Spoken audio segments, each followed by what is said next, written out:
은행 안은 오후 특유의 느릿한 공기로 가득 차 있었다. 대리석 바닥에 굽이 닿을 때마다 탁탁 하고 울리는 규칙적인 발걸음 소리, 창구 위에서 서류를 넘기는 바스락거림, 창구 한쪽, 단정히 묶은 머리와 깔끔한 유니폼 차림의 노연이가 펜을 쥔 손끝에 힘을 주고 있었다. 눈앞에 떠오른 건 어린 시절의 수선집. 비좁은 방 안, 재봉틀의 철컥거림과 원단이 쓸리는 바스락 소리, 그리고 그 속에서 땀에 젖은 머리카락을 이마에 붙이고 바느질을 하던 엄마의 굽은 어깨였다. 현이야. 맞은편 창구에서 부르는 목소리에 고개를 들자 최민의 시선이 마주쳤다. 그가 웃을 때마다 은은한 향수가 공기를 타고 번졌다. 같은 은행에서 일하지만 그의 배경과 자신의 현실은 전혀 다른 세계였다. 퇴근 시간이 되자 두 사람은 함께 은행 문을 나섰다. 기다리고 있던 것은 은색 세단. 이 짧은 이동만으로도 두 사람의 집안 차이가 명확히 느껴졌다. 20분쯤 달려 도착한 곳은 강변의 한 카페. 안으로 들어서자 은은한 조명과 따뜻한 원목 테이블, 벽면을 가득 채운 책장이 한눈에 들어왔다. 이곳은 확실히 최민의 취향이 묻어나는 공간이었다. 자리에 앉자 창밖 석양빛이 유리잔 속 커피 위에 잔물결처럼 번졌다. 최민은 커피를 한 모금 마신 뒤 조용히 말했다. 우리 결혼하자. 그 한마디에 그녀의 심장은 단숨에 빨라졌다. 하지만 달콤한 설렘의 끝자락에는 곧 마주할 차가운 시선과 현실이 기다리고 있었다. 카페를 나서자 한강 위로 저녁 노을이 길게 드리워져 있었다. 최민이 차문을 열어주자 은빛 세단의 차내 불빛이 은은하게 켜졌다. 도심의 불빛을 가르며 달리는 동안 현이는 창밖을 바라봤다. 쇼윈도 속 명품 매장, 고급 레스토랑, 밝게 빛나는 호텔 로비. 이 거리는 그녀가 자라온 골목과는 전혀 다른 세상이었다. 좁은 골목 끝에서 재봉틀을 돌리던 엄마의 숨소리와 겨울이면 창문 틈새로 스며들던 찬바람이 문득 떠올랐다. 같은 도시지만 이렇게 다른 세상이 있다는 걸 새삼 느꼈다. 차는 천천히 고급 주택가로 들어섰다. 그리고 마침내 도착한 최민의 집. 거실에 들어서자 크리스털 샹들리에가 천장에서 반짝이며 은빛 빗줄기를 쏟아냈다. 공기마저도 부와 여유를 담고 있는 듯했다. 소파에는 김민정 여사가 앉아 있었다. 고급스러운 실크 블라우스와 단정한 헤어스타일, 손끝에 닿은 찻잔은 얇고 정교했다. 최민이 신발을 벗고 다가가자 어머니의 시선이 그를 향했다. 오늘 늦었네. 부드럽게 들렸지만 그 속에 묘한 긴장감이 스며 있었다. 최민은 잠시 숨을 고르고 입을 열었다. 엄마, 저 현이랑 결혼하려고 합니다.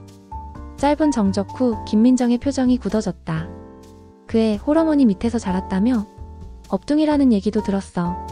그녀는 찻잔을 소리 없이 내려놓으며 말을 이었다. 가난은 죄가 아니지만 피는 못 속이는 법이야. 우리 집에 들어올 며느리는 품격과 배경이 뒷받침돼야 하지 않겠니? 최민의 목소리는 단단했다. 저한텐 집안보다 사람이 더 중요해요.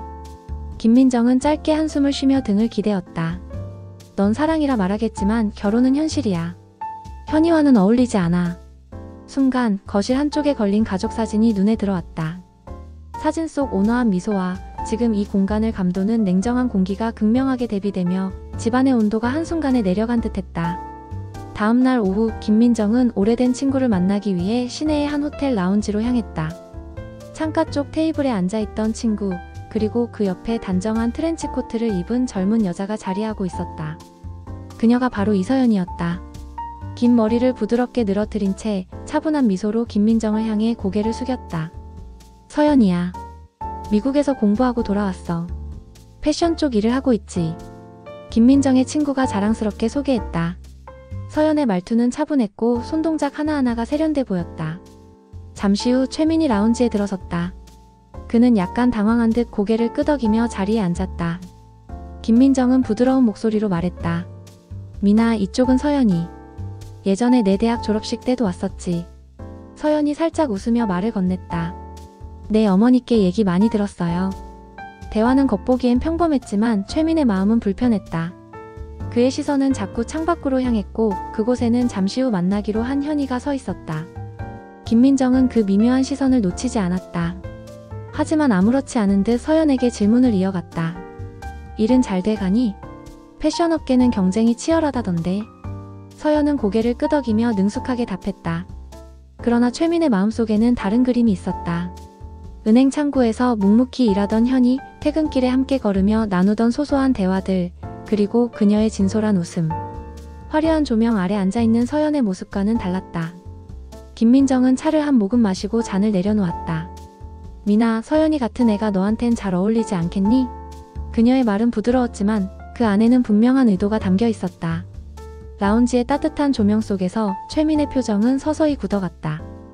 며칠 뒤 은행 VIP 상담실. 두꺼운 방음문이 닫히자 바깥의 소음은 멀어지고 낮은 조명과 커피 향이 조용히 번졌다.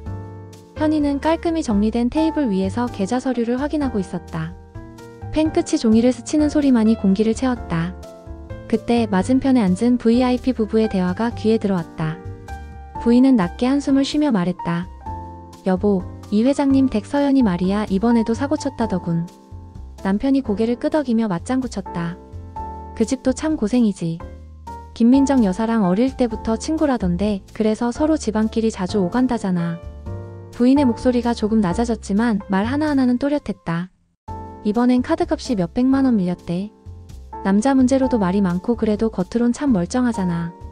예쁘고 공부 잘하고 해외 유학까지 다녀왔다니까. 현이의 손이 잠시 굳었다. 호텔 라운지에서 본 서연의 모습이 눈앞에 선명하게 겹쳐졌다. 김민정이 자랑스럽게 소개하던 반듯한 외모와 차분한 말투의 그 여자. 겉모습과 속사정의 간극이 너무나 커서 현이는 묘한 불편함을 느꼈다. 펜을 들고 서류에 도장을 찍는 손만이 약간 떨렸을 뿐이다. 상담이 끝난 뒤 현이는 복도로 나와 길게 숨을 내쉬었다. 퇴근 후 버스에 올라 창밖을 보니 스쳐 지나가는 도시의 불빛이 오늘따라 차갑게 느껴졌다. 미니 씨 어머님은 왜 서연 씨를 내 앞에 소개시킨 걸까? 며칠 동안 현이의 마음은 편치 않았다. 은행 창구에서 고객을 맞이하는 순간순간마다 서연의 세련된 미소와 VIP 부부의 대화가 겹쳐 떠올랐다. 집에 돌아오면 수선집 문을 열어놓고 재봉틀을 돌리는 엄마의 모습이 그녀를 반겼지만 그마저도 어쩐지 오늘은 더 지쳐 보였다. 그날 저녁 퇴근길 버스 안. 창밖에는 비가 내리기 시작했다. 현이는 가방 속에서 휴대폰을 꺼냈다. 화면 위로 낯선 번호가 깜빡였다. 혹시 노현희 씨 맞으시죠? 어머님이 갑자기 쓰러지셔서 병원으로 이송 중입니다. 순간 손끝의 감각이 사라졌다. 버스가 멈추기도 전에 하차벨을 누르고 빗속으로 뛰어내렸다. 병원 응급실 앞 하얀 형광등 불빛이 비처럼 쏟아지고 있었다. 의료진이 분주하게 움직이는 사이 현이는 엄마의 손을 꼭 잡았다. 엄마 나왔어. 괜찮아질 거야, 그치? 목소리가 떨렸지만 눈물은 꾹 참았다. 의사는 차트를 확인하며 말했다. 정밀 검사가 필요합니다. 보호자분 접수 먼저 해주세요. 그때 문득 옆 병상에서 시선이 느껴졌다. 낯선 여인이 현이를 빤히 바라보고 있었다. 그 눈빛에는 놀람과 망설임이 동시에 담겨 있었다. 현이는 알 수 없는 불안감을 느끼며 시선을 돌렸지만 그 시선은 끝까지 그녀를 따라왔다. 응급실의 공기는 차갑고 불빛은 너무 밝았다. 현이는 엄마 진순이의 손을 꼭 잡고 서 있었다. 불안은 목 끝까지 차올랐다. 그때 옆 병상에서 시선이 느껴졌다. 고개를 돌리자 단정하게 머리를 묶은 여인이 있었다. 미묘하게 비싼 향수가 공기를 스쳤다. 그녀는 은빛 장식이 달린 명품 가방을 옆에 두고 있었다. 어머님이 많이 편찮으신가 봐요. 그녀의 목소리는 낮고 부드러웠다. 네, 갑자기 쓰러지셔서요. 현이는 짧게 대답했지만 여인은 고개를 끄덕이며 눈길을 거두지 않았다. 따님이 곁에 있어드리니 금방 나아지실 거예요. 그런데 어디선가 본 듯한 얼굴이네요. 현이는 의아한 표정으로 저를 아세요? 하고 물었지만 여인은 그저 미소를 지을 뿐이었다. 응급실의 분주한 공기를 뒤로하고 박미경은 복도를 천천히 걸어 나왔다. 그녀는 방금까지 건강검진을 마친 참이었다. 젊었을 적보다 몸이 쉽게 지치고 어깨가 뻐근한 날이 잦아졌다. 병원과의 거리가 멀지 않아 정기적으로 검진을 받곤 했다. 오늘도 예약된 초음파 검사를 마치고 나오는 길이었다. 엘리베이터 앞을 지나는데 로비 한쪽에 익숙한 실루엣이 눈에 들어왔다. 고급 코트를 걸친 여인, 단정하게 올린 머리, 품이 있는 미소. 그러나 무심한 듯 고개를 드는 순간 드러나는 날카로운 눈빛. 김민정이었다. 김민정 역시 이른 저녁 시간을 병원에서 보내고 있었다. 그녀는 친한 지인의 병문안을 마치고 귀가하던 참이었다. 두 사람은 서로를 발견하자 마치 오래전부터 알고 지낸 사람처럼 자연스럽게 마주섰다. 오랜만이네, 민정씨. 박미경이 먼저 입을 열었다. 그러게요, 미경씨. 이런 곳에서 보게 될 줄이야. 김민정은 짧게 웃으며 시선을 주고받았다. 그 속에는 의미심장한 뉘앙스가 담겨 있었다. 김민정은 잠시 시선을 피하며 코트깃을 정리했다. 박미경은 미묘하게 미소 지었다. 세상 일은 모르는 거잖아, 민정씨. 때론 생각지도 못한 인연이 힘이 될 때가 있거든. 그 말에 김민정의 표정이 잠시 굳었다. 로비 한가운데 두 여인의 대화는 짧았지만 묵직한 파문을 남겼다. 멀리서 현이가 병실로 돌아오고 있었지만 그녀는 두 사람의 시선을 느끼지 못했다. 잠시 후 그녀는 가방 속에서 작은 보온병을 꺼내 간호사에게 건넸다. 이거 몸에 좋은 약차예요. 어머님께 드리세요. 보온병을 건네받은 현이의 손끝에 따뜻한 온기가 전해졌다. 하지만 그 온기 속에는 설명할 수 없는 낯설미 묻어 있었다. 그 시선 속엔 오랜 세월 묻어둔 이야기와 말하지 못한 감정이 숨어 있었다. 현이는 이유를 알 수 없었지만 그 눈빛이 이상하게 오래 마음에 남았다. 다음날 오후 병실 문이 조심스럽게 열렸다. 현이는 물수건을 들고 엄마의 이마를 닦아주다 고개를 들었다. 문간에는 전날 응급실에서 마주쳤던 여인 박미경이 서 있었다. 어머님은 좀 어떠세요? 그녀의 목소리는 은근한 걱정이 묻어 있었다. 많이 안정되셨어요. 어제는 감사합니다. 현이가 인사를 건네자 박미경은 가볍게 손을 저었다. 별말을 다 해요. 저도 여기 다른 환자 문병 왔다가 들른 건데요. 그녀는 손에 들고 있던 종이백을 내밀었다. 그 안에는 잘 익은 배와 포도 그리고 작은 보온병이 들어있었다. 과일은 직접 씻어왔고 이건 어제 드린 약차예요. 하루에 한 잔씩 드시면 좋아요. 현이는 뜻밖의 호의에 잠시 놀랐다. 병원에서 잠시 스쳤을 뿐인데 이렇게 챙겨주는 사람이 흔치 않기 때문이다. 박미경은 병실 한쪽 의자에 앉아 순이의 얼굴을 잠시 지켜보다가 부드럽게 말을 건넸다. 따님이 곁에 있으니 어머님이 참 든든하시겠어요. 얼굴이 많이 닮으셨네요. 그 말에 현이는 웃으며 고개를 저었다. 다들 제가 엄마랑 안 닮았다고 해요. 박미경은 짧게 웃었지만 그 웃음 속에는 설명할 수 없는 애틋함이 섞여 있었다. 잠시 후 순이가 조용히 눈을 떴다. 박미경은 자리에서 일어나 조심스럽게 인사를 건넸다. 빨리 회복하시길 바랄게요. 저는 그냥 병원에서 뵙게 된 인연이라 생각해주세요. 병실 문이 닫힌 뒤에도 현이의 마음에는 묘한 여운이 남았다. 단순한 친절이라고 하기에는 그 눈빛 속에 담긴 무언가가 자꾸 마음을 건드렸다. 오후 늦게 병원 앞 주차장. 박미경은 고급 세단 옆에 서서 손에 들고 있던 명품 핸드백에서 휴대폰을 꺼냈다. 민정씨, 나야. 전화기 너머로 차분하지만 경계 섞인 김민정의 목소리가 들려왔다. 왜? 무슨 일 있어? 아까 그 아가씨, 내 아들 곁에 있는 그 애 나랑 조금 인연이 있는 것 같아. 인연? 김민정의 어조가 살짝 굳어졌다. 응. 우연히 같은 병실 근처에 있었는데 참 묘하더라. 박미경은 말끝을 흐리며 짧게 웃었다. 근데 생각보다 성실하고 눈빛이 맑더군. 김민정은 잠시 침묵하다가 낮게 말했다. 그 애 우리 집하고는 맞지 않아. 세상은 모르는 거야, 민정씨. 때로는 내가 아는 게 내게 도움이 될 수도 있어. 그 말에 김민정은 의미를 알 수 없는 한숨을 내쉬었다. 통화를 마친 박미경은 천천히 차에 올라탔다. 시동이 걸리자 부드러운 엔진음이 석양빛 속으로 스며들었다. 그 주말 저녁 최민은 퇴근 후 곧장 부모님 집으로 향했다. 현관문을 열자 은은한 향수와 함께 고급 와인의 향이 섞인 공기가 맞아왔다. 거실 중앙의 대리석 테이블 위에는 촛불이 켜져 있었고 김민정은 단정한 차림으로 앉아 차를 마시고 있었다. 왔니? 부드러운 인사였지만 그 목소리 속에는 단단한 기운이 숨어 있었다. 최민은 소파 맞은편에 앉으며 조심스럽게 말을 꺼냈다. 엄마, 현이랑 결혼 얘기 진지하게 생각해주세요.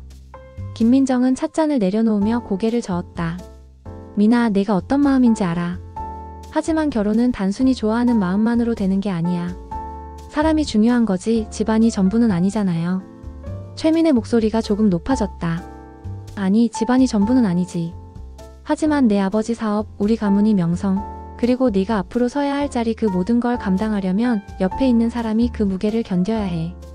김민정의 눈빛이 날카로워졌다. 현이는 견딜 수 있을 거예요. 아니, 견디게 만들 겁니다. 그 순간 김민정은 짧게 한숨을 내쉬었다. 내 마음이 변하기 전에 서연이 같은 아이를 다시 생각해봐. 최민은 대답하지 않았다. 대신 고개를 돌려 창밖을 바라봤다. 거실 안에는 말하지 못한 말들과 서로 다른 결심이 무겁게 내려앉았다. 며칠 뒤 현이는 최민의 전화를 받고 근처 호텔 라운지로 향했다. 하지만 약속 장소에 도착하자 테이블에는 최민이 아닌 김민정이 앉아 있었다. 은은한 조명 아래 그녀는 고급스러운 진주 목걸이와 차분한 베이지색 원피스를 입고 있었다. 앉아요, 현희씨. 예상치 못한 만남에 잠시 당황했지만 현희는 고개를 숙이고 자리에 앉았다. 김민정은 홍차를 한 모금 마시고 잔을 내려놓으며 부드럽게 말을 꺼냈다. 민희가 현희씨를 많이 좋아하나 봐요. 네, 저도 민씨를 진심으로 아끼고 있습니다. 김민정은 미소를 지었지만 그 눈빛은 차가웠다. 좋아요. 하지만 결혼은 단순히 두 사람만의 문제가 아니에요. 집안과 집안이 어우러지는 일이지. 현희는 그 말의 의미를 짐작하며 입술을 깨물었다. 민희는 앞으로 집안의 사업을 물려받아야 하고 여러 사람 앞에 설 일이 많을 겁니다. 그 곁에 설 사람은 그 자리에 어울리는 사람이 되어야 해요. 김민정의 목소리는 낮지만 단호했다. 현희씨가 나쁘다는 게 아니에요.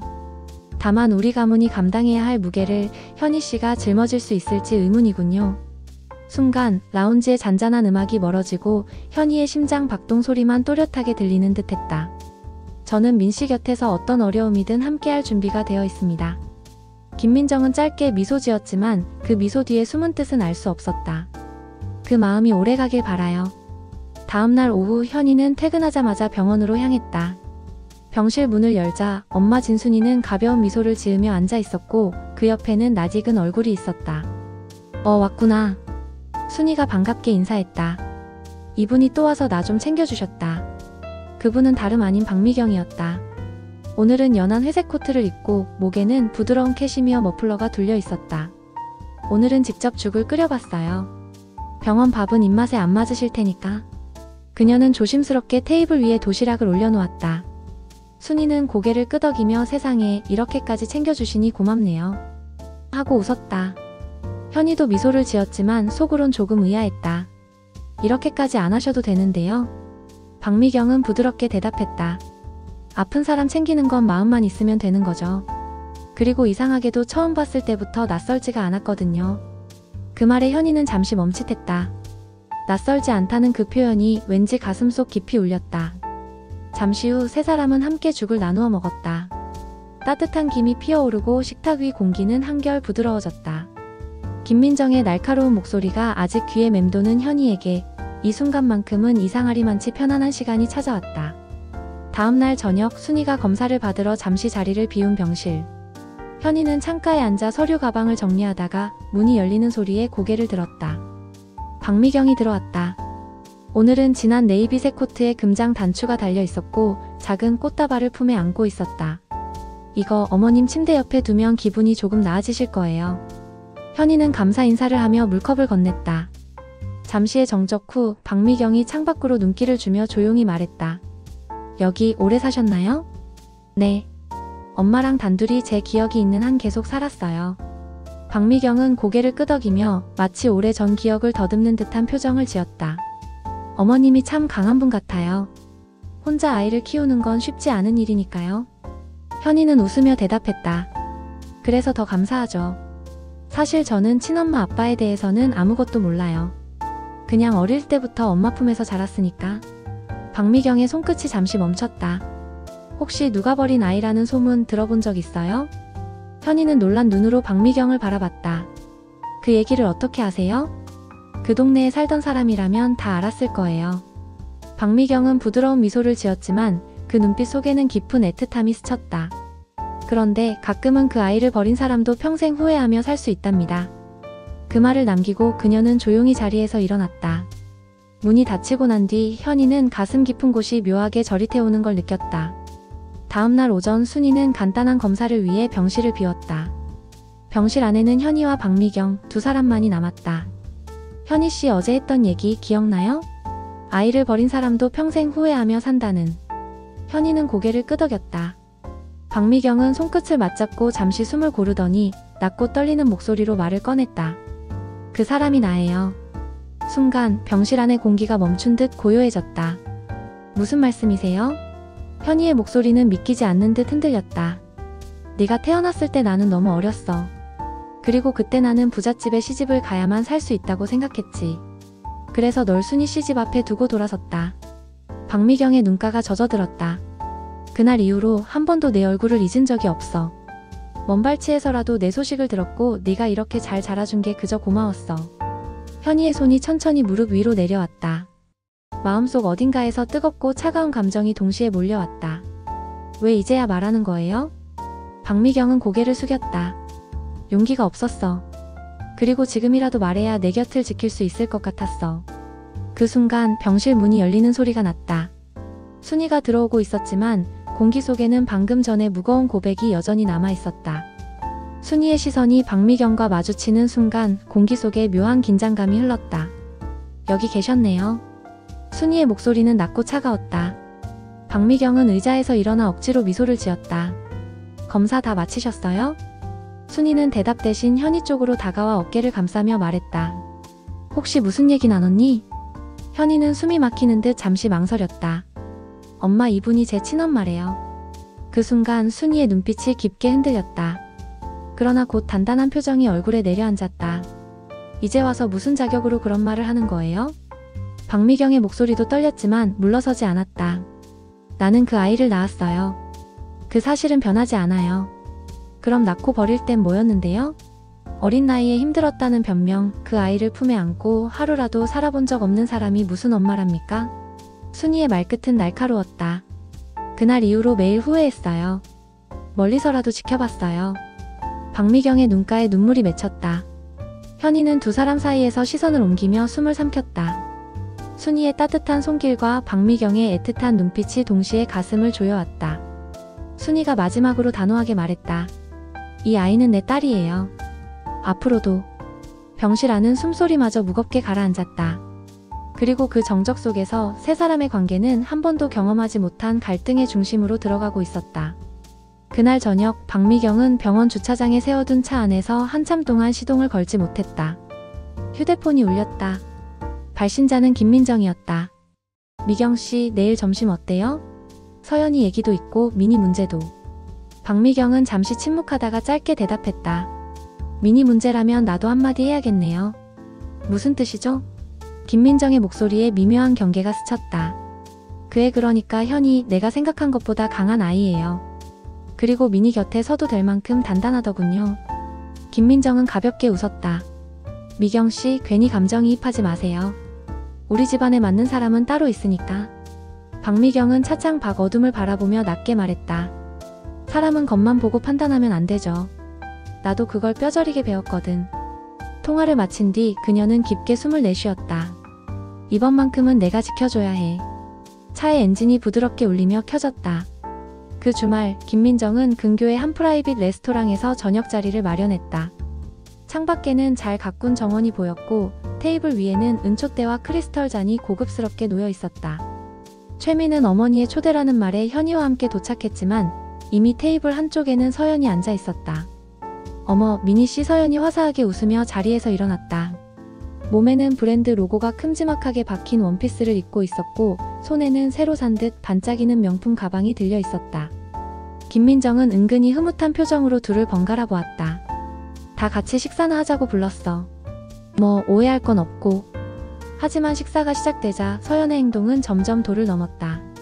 와인이 채 반 잔도 비워지기 전에 서연은 휴대폰을 꺼내 테이블 위에 올려두고 연신 메시지를 확인했다. 화면 속에는 오빠라는 이름이 여러 번 떴다. 아, 죄송, 중요한 연락이라서요. 서연은 아무렇지 않게 웃으며 다시 잔을 들었다. 이야기가 재테크나 여행으로 흐를 때마다 서연은 자연스럽게 고급 브랜드와 해외 명소를 나열했다. 심지어 전 남자친구가라는 말이 불쑥 나와 분위기가 잠시 얼어붙기도 했다. 현이는 조용히 포크를 내려놓았다. 며칠 전 VIP 상담실에서 들었던 대화가 귀에 다시 울렸다. 카드값이 밀리고 남자 문제로 말이 많다던 그 말들. 최민도 미묘하게 표정을 굳혔다. 그러나 김민정은 아무 일 없다는 듯 와인을 따르고 있었다. 저녁이 끝날 무렵 서연은 자리를 박차고 나가며 전화기를 귀에 댔다. 오빠, 나 지금 끝났어. 곧 갈게. 그 뒷모습을 바라보던 현이의 마음속에는 서연에 대한 확신과 김민정의 의도에 대한 의문이 동시에 깊어졌다. 레스토랑을 나와 차에 오른 뒤 최미는 운전석에 앉아 한동안 시동을 걸지 않았다. 옆자리에 현이는 창밖을 바라보며 아무 말도 하지 않았지만 손끝이 살짝 떨리고 있었다. 집에 도착하자마자 최미는 곧장 거실로 향했다. 김민정은 이미 소파에 앉아 차를 마시고 있었고 테이블 위에는 방금 전 서연이 두고 간 작은 선물이 놓여 있었다. 엄마, 서연이 그런 사람인 거 이제 아시겠죠? 최민의 목소리는 단호했다. 김민정은 고개를 들었지만 표정에는 변함이 없었다. 서연이가 좀 자유분방한 건 맞지만 그게 다 나쁜 건 아니야. 결혼하면 달라질 수도 있고. 달라지지 않아요. 오늘만 봐도 알 수 있었잖아요. 결혼은 엄마 체면 세워주려고 하는 게 아니라 평생을 함께할 사람을 고르는 거예요. 김민정의 미소가 서서히 사라졌다. 그래도 집안이 맞아야 해. 현이는 아무리 봐도 우리 집에 어울리지 않아. 어울리게 만들면 되잖아요. 최민의 목소리가 높아졌다. 현이는 성실하고 엄마가 생각하는 것보다 훨씬 강한 사람이에요. 김민정은 찻잔을 내려놓으며 짧게 한숨을 내쉬었다. 미나, 내 인생이니까 네가 결정하겠지. 하지만 그 선택이 널 힘들게 할 수도 있다는 걸 잊지 마. 최민은 대답하지 않았다. 대신 거실 한가운데 서서 어머니를 똑바로 바라봤다. 그 눈빛 속에는 결심과 불안이 동시에 번쩍이고 있었다. 다음 날 아침 현이는 출근길 대신 병원으로 향했다. 순이는 조금씩 회복되고 있었지만 여전히 병상에 누워 있었다. 병실 문을 열자 의외로 먼저 와 있던 사람이 있었다. 박미경이었다. 이른 시간에 웬일이세요? 현이가 묻자 박미경은 의미심장한 미소를 지었다. 내 이야기를 그리고 민이란 사람 이야기를 좀 들었어. 현이는 놀란 눈으로 그녀를 바라봤다. 그 집 쉽게 설득 안 될 거야. 특히 민정씨 완강하지. 박미경은 창가 쪽으로 걸어가 커튼을 살짝 젖혔다. 하지만 내가 아는 몇 가지 사실이 그분 마음을 조금은 움직일 수도 있지. 현이는 조심스럽게 물었다. 무슨 말씀이세요? 박미경은 잠시 말을 고르더니 봉투를 테이블 위에 올려놨다. 이 안에 있는 건 내가 힘들어질 수도 있고 동시에 너를 지켜줄 수도 있는 거야. 결정은 네가 해. 그녀의 눈빛은 단호했지만 그 속에는 애틋함이 묻어 있었다. 순이가 깨어나기 전 박미경은 짧게 속삭였다. 이번만큼은 내 편이 되어줄게. 그 말을 남기고 그녀는 병실을 나섰다. 남겨진 봉투가 햇빛 속에서 묵직하게 빛났다. 며칠 뒤 저녁 김민정은 지인의 소개로 고급 레스토랑을 찾았다. 예약한 자리를 찾던 김민정의 발걸음이 문득 멈췄다. 창가 쪽 작은 테이블에 앉아있는 서연이 눈에 들어왔기 때문이다. 서연은 환하게 웃으며 와인잔을 들어 올리고 있었고 맞은편에는 젊고 잘생긴 남자가 앉아 있었다. 그들의 대화는 레스토랑의 잔잔한 음악 사이로 또렷하게 흘러왔다. 그래서 네가 그 은행원하고 결혼하면 나랑은 어떻게 되는 거야? 남자의 목소리에는 장난과 불만이 섞여 있었다. 서연은 와인을 홀짝이며 가볍게 웃었다. 아, 바보야. 결혼은 엄마가 원하는 거고 그 집에 시집가야 지금처럼 돈 걱정 없이 살 수 있잖아. 그럼 난? 남자가 다시 묻자 서연은 눈짓을 하며 낮은 목소리로 속삭였다. 그건 계속 만나면 되지. 들키지만 않으면 돼. 김민정의 손끝이 서서히 굳어졌다. 와인잔을 내려놓는 서연의 웃음소리와 남자의 낮은 웃음이 이어졌다. 지금까지 믿었던 선택이 단지 계산과 욕심 위에 세워진 가짜였다는 사실이 뼈저리게 느껴졌다. 레스토랑을 나서던 김민정의 발걸음은 무거웠다. 차창 밖 야경이 스쳐 지나갔지만 방금 들은 서연의 말이 귀에서 떠나지 않았다. 집에 돌아오자마자 그녀는 남편 최건국이 진행 중이던 대형 투자 계약이 위기에 처했다는 소식을 들었다. 투자사 측이 돌연 조건을 바꾸며 협상을 중단하려 한다는 것이었다. 그날 저녁 김민정은 고민 끝에 한 사람에게 전화를 걸었다. 미경씨, 혹시 시간 좀 내줄 수 있나요? 다음날 은행 본점 대회의실. 최건국과 임원진들이 잔뜩 긴장한 표정으로 자리에 앉아 있었다. 문이 열리고 박미경이 단정한 수트 차림으로 들어섰다. 그녀의 손에는 두꺼운 서류 봉투가 들려 있었다. 이건 투자사와 관련된 내부 자료입니다. 아마 이걸 보시면 다시 생각하게 될 겁니다. 대표들이 서류를 훑어보자 잠시 후 서로 눈빛을 주고받으며 분위기가 바뀌었다. 몇 분 뒤 협상은 박미경이 제시한 정보 덕분에 최건국 측이 유리한 조건으로 마무리되었다. 회의가 끝난 뒤 김민정은 회의실 복도에서 박미경과 마주했다. 오늘 일 정말 고마워요. 박미경은 잔잔히 웃으며 대답했다. 사람은 겉모습만 보고 판단하면 안 되죠. 김민정의 표정이 잠시 흔들리더니 마침내 미소가 번졌다. 그 아이 민이 옆에 있어도 되겠네요. 며칠 후 현이와 최민은 소박하지만 따뜻한 결혼식을 올렸다. 햇살이 하얀 드레스 위로 내려앉고 하객들의 웃음소리가 예식장을 가득 채웠다. 순이는 눈시울을 붉혔고 박미경은 조금 떨어진 자리에서 조용히 그 모습을 지켜보았다. 두 엄마의 시선이 잠시 마주쳤다. 그 안에는 지난 세월의 상처와 이제는 한편이 된 묵직한 연대가 담겨 있었다. 때로 인연은 가장 예상치 못한 순간에 서로를 지켜주는 힘이 된다.